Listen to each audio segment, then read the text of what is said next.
Hello everyone, welcome. आज हम stock market की एक बहुत बड़ी पहेली को सुलझाने जा रहे हैं। ग्रोथ कंपनी और वैल्यू कंपनी के बीच अंतर कैसे करें। सुनने में कॉम्प्लिकेटेड लगता है ना? लेकिन चिंता मत कीजिए, मैं इसे आपके लिए सुपर सिंपल बना दूंगा। इसे समझने के लिए आइए हम अपने 3 काल्पनिक दोस्तों या यूं कहें कि 3 कंपनियों से मिलते हैं। कंपनी एबीसी, कंपनी डीएफ और कंपनी एक्सवाईजी। इन्हें क्लास में 3 अलग अलग स्टूडेंट्स की तरह समझिए। हमें उनके रिपोर्ट कार्ड देखने होंगे जो स्टॉक मार्केट की दुनिया में उनके फाइनेंशियल नंबर्स होते हैं। इस प्रोसेस को फंडामेंटल एनालिसिस कहते हैं, जो किसी कंपनी में अपनी मेहनत की कमाई इन्वेस्ट करने से पहले उसकी रियल हेल्थ चेक करने जैसा है।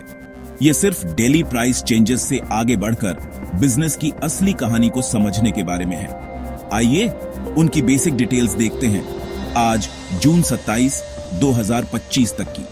सबसे पहले हमारे पास है कंपनी एबीसी। इसका मार्केट प्राइस पर शेयर 200 रुपए है और इसका टोटल मार्केट कैपिटलाइजेशन 20,000 करोड़ है। अब इसकी बुक वैल्यू पर गौर करते हैं, जो कंपनी की नेटवर्थ की तरह है अगर वह आज सब कुछ बेच दे। टोटल बुक वैल्यू 10,000 करोड़ है, जिसका मतलब है कि इसकी बुक वैल्यू पर शेयर 100 रुपए है। इसके बाद है कंपनी डीएफ। इसका मार्केट प्राइस ज्यादा है, 1,000 रुपए पर शेयर, और 1 लाख करोड़ का बड़ा मार्केट कैपिटलाइजेशन है। इसकी टोटल बुक वैल्यू 20,000 करोड़ है, जिससे हमें बुक वैल्यू पर शेयर 200 रुपए मिलती है। ये एबीसी से कहीं ज्यादा बड़ी और एस्टैब्लिश्ड लगती है। आखिर में हमारे पास हमारी तीसरी कंपनी है एक्सवाईजेड। इसका मार्केट प्राइस 500 रुपए पर शेयर है और इसका मार्केट कैपिटलाइजेशन 50,000 करोड़ है। एक्सवाईजेड की टोटल बुक वैल्यू 5,000 करोड़ है, जिससे इसकी बुक वैल्यू पर शेयर सिर्फ 50 रुपए हो जाती है। तो सिर्फ इन नंबर्स को देखकर ही आप एक बड़ा अंतर देख सकते हैं। एबीसी का प्राइस 200 और बुक वैल्यू 100 है। डीएफ का प्राइस 1,000 और बुक वैल्यू 200 है, और एक्सवाईजेड का प्राइस 500 है, लेकिन बुक वैल्यू सिर्फ 50 है। ये नंबर्स वो क्लू हैं जो हमें अपनी ग्रोथ बनाम वैल्यू की पहेली को सुलझाने में मदद करेंगे। इन फिगर्स को याद रखिएगा जब हम अपने पहले इंपॉर्टेंट रेशियो की ओर बढ़ेंगे। इन शुरुआती फिगर्स को समझना एक स्मार्ट इन्वेस्टर बनने का पहला कदम है। ये वैसा ही है जैसे जब आप मोबाइल फोन खरीदने जाते हैं। आप सिर्फ प्राइस नहीं देखते हैं ना, आप उसके फीचर्स, उसकी कैमरा क्वालिटी, उसकी बैटरी लाइफ चेक करते हैं। इसी तरह स्टॉक मार्केट में भी हमें इन फंडामेंटल नंबर्स को देखना चाहिए। मार्केट प्राइस वह है जो आप पे करते हैं, लेकिन बुक वैल्यू आपको कंपनी की एक्चुअल एसेट्स के बारे में बताती है। इन दोनों नंबर्स के बीच का रिलेशन एक बहुत पावरफुल इंडिकेटर है, और ठीक यही हम आगे एक्सप्लोर करने जा रहे हैं। तो अपनी नोटबुक तैयार रखिए, क्योंकि असली एनालिसिस शुरू होने वाला है। अब आइए हम अपने पहले जादुई टूल में गहराई से उतरते हैं, प्राइस टू बुक रेशियो या पीबी रेशियो। यह रेशियो एक बहुत ही सिंपल सवाल का जवाब देता है, मैं कंपनी की एक्चुअल नेटवर्थ के लिए कितना पे कर रहा हूं। सिंपल हिंदी में यह पूछने जैसा है, यह चीज इसके असली दाम से कितनी महंगी मिल रही है। फॉर्मूला बहुत आसान है, डिवाइड मार्केट प्राइस पर शेयर बाय बुक वैल्यू पर शेयर। एक लो पीबी रेशियो, आमतौर पर 3 से कम, यह सजेस्ट कर सकता है कि स्टॉक अंडर वैल्यूड है। इसका मतलब है कि आप कंपनी की एक्चुअल बुक वैल्यू के करीब की प्राइस पे कर रहे हैं। यह अक्सर एक वैल्यू कंपनी की कैरेक्टरिस्टिक होती है। आइए हम अपनी तीनों कंपनियों के लिए पीबी रेशियो कैलकुलेट करते हैं। कंपनी एबीसी के लिए मार्केट प्राइस 200 रुपये है और बुक वैल्यू पर शेयर 100 रुपये है। तो पीबी रेशियो 200 को 100 से डिवाइड करने पर 2 आता है। यह एक रिलेटिवली लो नंबर है। यह हमें बताता है कि इन्वेस्टर्स कंपनी की बुक वैल्यू का सिर्फ 2 गुना पे कर रहे हैं उसके शेयर को ऑन करने के लिए। अब कंपनी डीएफ को देखते हैं। इसका मार्केट प्राइस 1,000 रुपये है और बुक वैल्यू पर शेयर 200 रुपये है। तो इसका पीबी रेशियो 1,000 को 200 से डिवाइड करने पर 5 आता है। यह एबीसी के रेशियो से ज्यादा है, जो सजेस्ट करता है कि इन्वेस्टर्स इस कंपनी के शेयर्स के लिए एक प्रीमियम पे करने को तैयार हैं। हमारी तीसरी कंपनी एक्सवाईजेड का क्या? इसका मार्केट प्राइस 500 रुपये है, लेकिन इसकी बुक वैल्यू पर शेयर सिर्फ 50 रुपये है। जब हम इसका पीबी रेशियो कैलकुलेट करते हैं तो हमें 500 को 50 से डिवाइड करने पर 10 मिलता है। एक ऐसा हाई पीबी रेशियो अक्सर यह इंडिकेट करता है कि इन्वेस्टर्स को कंपनी की फ्यूचर ग्रोथ के लिए बहुत हाई एक्सपेक्टेशंस है। उन्हें लगता है कि कंपनी इतनी तेजी से बढ़ेगी कि उसकी करंट बुक वैल्यू उसके फ्यूचर पोटेंशियल का सही रिफ्लेक्शन नहीं है। यह एक ग्रोथ कंपनी का क्लासिक साइन है। मार्केट उसके फ्यूचर पर बेट कर रहा है, न कि उसकी प्रेजेंट एसेट्स पर। तो सिर्फ पीबी रेशियो के आधार पर हम अपनी कंपनियों को कैटेगराइज करना शुरू कर सकते हैं। कंपनी एबीसी अपने लो पीबी 2 के साथ एक पोटेंशियल वैल्यू कंपनी लगती है। यह अपनी नेट वर्थ के मुकाबले एक रीजनेबल प्राइस पर अवेलेबल लगती है। कंपनी XYZ अपने बहुत हाई पीबी 10 के साथ चिल्ला रही है, मैं एक ग्रोथ कंपनी हूं। इन्वेस्टर्स इसके लिए एक बड़ा प्रीमियम पे कर रहे हैं। कंपनी DF 5 के पीबी के साथ कहीं बीच में है, लेकिन एबीसी से ज्यादा ग्रोथ साइड की ओर झुकी हुई है। इस एक सिंपल रेशियो ने हमें इतनी सारी इंफॉर्मेशन दे दी है। अब जब हमें बुक वैल्यू के मुकाबले प्राइस पता चल गया है, तो आइए अगला जरूरी सवाल पूछते हैं, कमाई कितनी हुई या कंपनी ने कितना कमाया। यहीं पर अर्निंग्स पर शेयर या EPS काम आता है। EPS हमें बताता है कि कंपनी ने हर आउटस्टैंडिंग शेयर पर कितना प्रॉफिट कमाया है। यह कंपनी की प्रॉफिटेबिलिटी का एक सीधा मेजर है।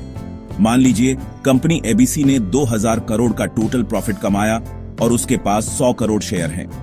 उसका EPS 20 रुपये होगा, यानी 2000 करोड़ को 100 करोड़ शेयर से डिवाइड करने पर। कंपनी DF के लिए मान लेते हैं कि उसने 5000 करोड़ कमाए और उसके पास 100 करोड़ शेयर हैं, जिससे उसका EPS 50 रुपये होता है। और कंपनी XYZ हमारा हाई फ्लायर ने 1000 करोड़ कमाए और उसके पास 100 करोड़ शेयर हैं, जिसके परिणाम स्वरूप EPS 10 रुपये आता है। अब सिर्फ EPS जानना काफी नहीं है, हमें इसे वापस प्राइस से जोड़ना होगा। यह हमें सभी रेशियो में सबसे फेमस रेशियो पर लाता है, प्राइस टू अर्निंग्स रेशियो या PE रेशियो। PI रेशियो हमें बताता है कि इन्वेस्टर्स कंपनी की अर्निंग्स के हर एक रुपये के लिए कितना पे करने को तैयार हैं। फॉर्मूला सिंपल है, मार्केट प्राइस पर शेयर को अर्निंग्स पर शेयर या EPS से डिवाइड करना। एक हाई PI रेशियो का मतलब है कि इन्वेस्टर्स करंट अर्निंग्स के लिए एक हाई प्राइस पे कर रहे हैं, आमतौर पर इसलिए क्योंकि उन्हें उम्मीद है कि वे अर्निंग्स फ्यूचर में बहुत विल ग्रो रैपिडली। एक लो PE यह सजेस्ट कर सकता है कि स्टॉक अंडरवैल्यूड है या कंपनी की ग्रोथ प्रोस्पेक्ट्स स्लो हैं। आइए हम अपनी कंपनियों के लिए PE कैलकुलेट करते हैं। कंपनी एबीसी का प्राइस 200 रुपये है और EPS 20 रुपये है। उसका PE रेशियो 200 को 20 से डिवाइड करने पर 10 आता है। यह एक लो PE है जो एक वैल्यू कंपनी के रूप में उसके केस को और मजबूत करता है। इन्वेस्टर्स उसकी अर्निंग्स के हर एक रुपये के लिए 10 रुपये पे कर रहे हैं। अब कंपनी DF के लिए 1000 रुपये के प्राइस और 50 रुपये के EPS के साथ PE रेशियो 1000 को 50 से डिवाइड करने पर 20 आता है। यह एक मॉडरेट PI है जो अक्सर स्टेबल बड़ी कंपनियों में देखा जाता है। आखिर में कंपनी XYZ को देखते हैं। उसका प्राइस 500 रुपये है और EPS 10 रुपये है। उसका PE रेशियो 500 को 10 से डिवाइड करने पर 50 आता है। 50 का PI बहुत हाई है। कंपनी XYZ के लिए 50 का यह हाई PI उसके ग्रोथ स्टॉक के स्टेटस को कंफर्म करता है। इन्वेस्टर्स एक बड़ा प्रीमियम पे करने को तैयार हैं, यह उम्मीद करते हुए कि उसके आज के 10 रुपये पर शेयर की छोटी अर्निंग्स आने वाले सालों में बहुत will grow rapidly. Way future पर बेट कर रहे हैं, न कि प्रेजेंट पर। इसके विपरीत कंपनी एबीसी का 10 का लो PE सजेस्ट करता है कि मार्केट को उसके लिए कम ग्रोथ एक्सपेक्टेशंस है, जिससे यह उन इन्वेस्टर्स के लिए अट्रैक्टिव हो जाता है जो वैल्यू की तलाश में है, एक फेयर प्राइस पर एक गुड बिजनेस। कंपनी DF बीच में आराम से बैठती है, स्थिरता और रीजनेबल ग्रोथ एक्सपेक्टेशंस का मिक्सचर। दो और तेजी से लेकिन इंपॉर्टेंट फैक्टर्स जिन पर विचार करना है वे हैं रिटर्न ऑन इक्विटी या ROI और डिविडेंड्स। ROI हमें बताता है कि कंपनी शेयर होल्डर्स के पैसे का कितनी एफिशिएंटली इस्तेमाल कर रही है प्रॉफिट जनरेट करने के लिए। इसे नेट प्रॉफिट को टोटल शेयर होल्डर की इक्विटी से डिवाइड करके कैलकुलेट किया जाता है। एक हायर ROI हमेशा बेहतर होता है। मान लीजिए कंपनी एबीसी का ROI 20% है, DF का ROI 25% है और XYZ का ROI 20% है। यहां DF अपनी इक्विटी बेस से प्रॉफिट जनरेट करने में सबसे एफिशिएंट है। एबीसी और XYZ बराबर एफिशिएंट है, लेकिन याद रखिए XYZ बुक वैल्यू के मामले में एक बहुत छोटी कंपनी है, इसलिए 20% ROI जनरेट करना अभी भी बहुत इंप्रेसिव है और स्ट्रॉन्ग मैनेजमेंट का संकेत है। अगला डिविडेंड्स के बारे में बात करते हैं। डिविडेंड कंपनी के प्रॉफिट का वह हिस्सा होता है जिसे वह अपने शेयर होल्डर्स के साथ शेयर्स यह उनमें इन्वेस्ट करने के लिए थैंक यू बोनस जैसा है।